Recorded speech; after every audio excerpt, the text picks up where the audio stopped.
We can build machines which can do math for us. We can build machines which will make music for us. Machines can become everything that you are, can do everything that you can do. Only thing is that which is that indescribable force which makes everything happen, that will not happen in a machine.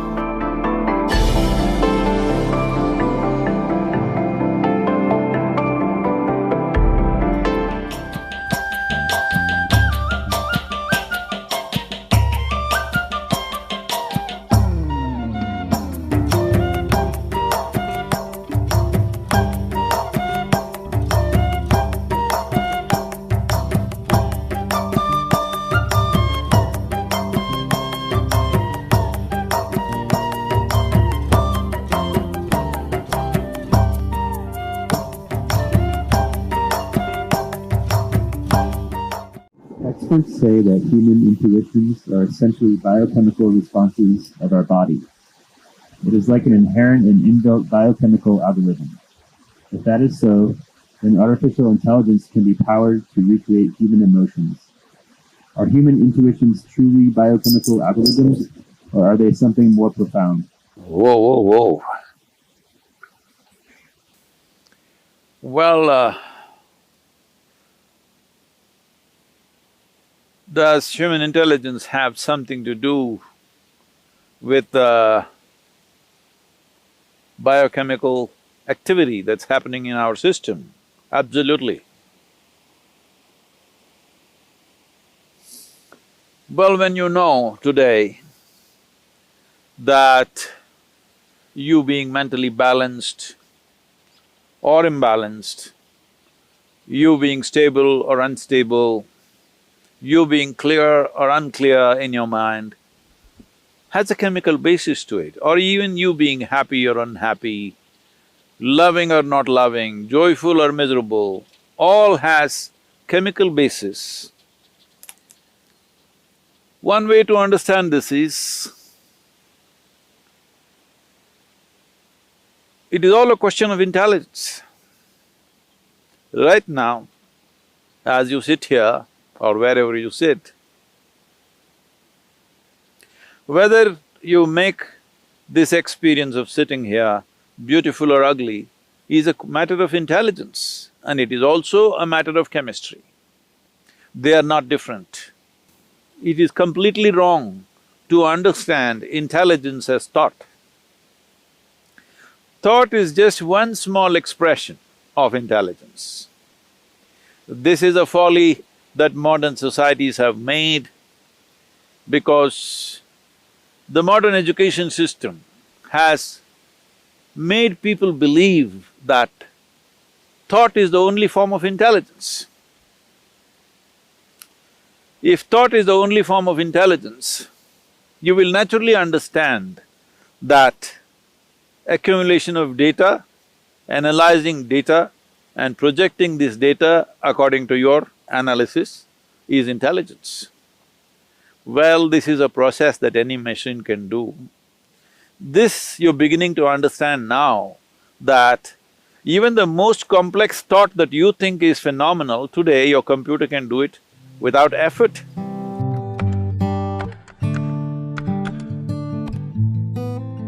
Do you see a simple calculator can do more mathematics than your teacher can do? Your computer can do much more mathematics than any mathematician can do. So, obviously, what you thought is a very difficult intellectual process is being processed by a machine far more easily than you can imagine. Now, people argue, but mathematics is one thing, literature is a different thing, music is a different thing. Well, I'm telling you, whether it's literature or music, which are considered more, outpouring of human heart, even this can be done by a machine. Well, we've still not built machines good enough to do that maybe, but you will see in the next 25, 50 years' time, maybe, I don't know how long, but it will inevitably happen, you can't make out. Or probably it will be more perfect. So, this about intuition. First thing to understand about intuition is not a different level of intelligence. Intuition is just simply a different level of computing. That is, let us say, let me make it very simplistic for you, just for the sake of understanding. Right now, let's say you had a child or you had an infant who has grown up just inside a room, never seen outside. Suddenly you bring him out and show him this tree. You know what he's doing? He's gathering data, color, form, the way it moves, the way it is. He's just taking up data through his sense organs. Let him watch this tree for a few minutes. Let's say he has grown up after some time and you ask him to, let's say, depict a tree, most probably he will depict it nearly 90% right. But now the process of assimilating the tree in his mind is not logical. He is not saying the leaf is 5 centimeters by 7 centimeters, the color is this kind of green, which is a combination of that, that and that. No, there is no logical assimilation, it's intuitive, simply just like that. The picture comes to his mind. Because all the data is there, processed, and jumps all the steps of 1, 2, 3, 4 and just gets there.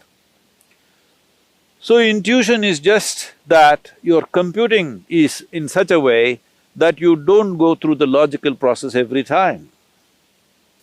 So intuitive means your computing is skipping the logical steps and arriving at the answer, which is definitely a more sensible way to conduct your life. Is this just a biochemical algorithm? Well, I would say 100% yes. So, when we say biochemical algorithm, it is in a constant flux, you can set it the way you want.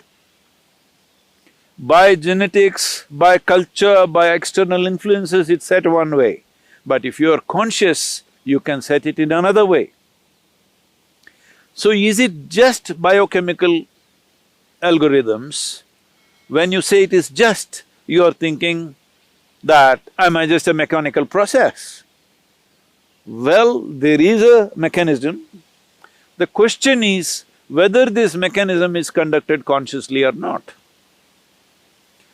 Right now, there is an intellect, there is an intuitive dimension, and there are deeper levels of intelligence, which is the basis of the making of the creation itself, the very source of creation. That intelligence is also embedded within you. The question is only at what level of access are you? Say, everybody has an arm like this, all right? Now, can everybody use their arm the same way? No. Different people use it different ways. Somebody is a ball player, he uses it one way. Somebody is a writer, he uses it another way. Somebody is an artist, he uses it another way. Somebody is a yogi, he uses it another way because you have figured out certain aspects of life, somebody else has figured out another aspect of life. Depending upon how you apply yourself, accordingly, your biochemical algorithm is constantly changing. It is not a set process. Well, there are certain settings, because otherwise you won't have a starting place. Like I already said, genetics, cultural influences, Samskriti, that is generations of learning that's happened within you. All these things put together, there is a certain algorithm, but it is not set, it is fluid. You can change it every moment of your life. So your intuition, what kind of intuition do you have? People are just doing guesswork all the time and thinking it's intuition. No, if you want to develop intuition, First thing is, you must learn how to simply sit here, fully alert and not thinking about anything. Somebody was asking me, Sadhguru, when you're riding, what are you thinking about? Why the hell am I thinking about anything? I'm just riding. That's why I'm still alive because the kind of risks that I've taken on two wheels, I'm still alive because I don't think a damn thing. If you know how to simply sit here, alert but unthinking, oh, how is that possible? I'm asking, how is it possible for you to think when so much is happening out here? If you pay attention, you will not think. So the most important aspect of life is your attention, not your thoughts. This is what a child who saw the tree for the first time did. Attention. If your attention is on all the time, without any kind of judgments about what is this, what is that, simply attention, not thought, just attention, you will naturally become intuitive. Human attention can open up any door in the universe, but the attention should become free from judgmental process. That means, from the limited data that you've gathered, you should not go on judging everything around you. Because even if you think you know everything, the data that you have gathered is very, very limited. If you observe this tree for one whole year, the entire process of it dropping leaves and putting back new leaves and everything, still I'm telling you, you do not even know a small percentage of what the tree is. If you want to understand the biochemical algorithm of that tree, we do not know how long it will take for you to grasp that. So this is a much, much more complex mechanism than the tree. So definitely this, if you spend a lifetime paying attention to this, still what you know is very little. But if as you become more and more conscious, you determine the biochemical algorithms. That means you determine the nature of the experience. But now the question was, can we build machines like this? Yes, we can.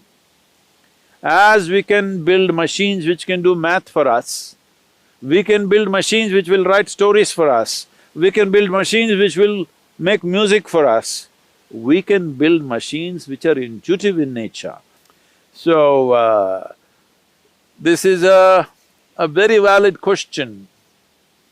This is a question that needs to be looked at more profoundly than just talking about intuition or emotion.